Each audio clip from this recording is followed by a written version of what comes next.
ក្រុមការងារមួយចំនួនបាទក្រុមការងារយើងខ្ញុំកំពុងរករប្រាសាទបុរាណឥឡូវឡើងទៅកំពូលភ្នំមានអ្នកកាន់ទឹកមានអ្នកជក់បារី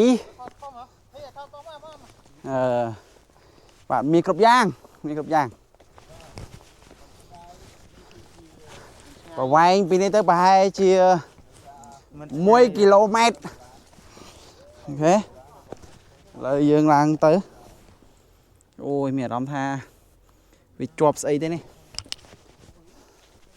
អូខេខ្ញុំឆ្ងល់តែចាស់ពីមុនក៏ឡើងយ៉ាងម៉េចធ្វើឡើងដល់លើស្រួលហ្នឹងនេះខ្ញុំអត់យល់សោះក៏ធ្វើឡើងយ៉ាងរលូនឯងនេះឡើងតែខ្លួនចង់យ៉ាប់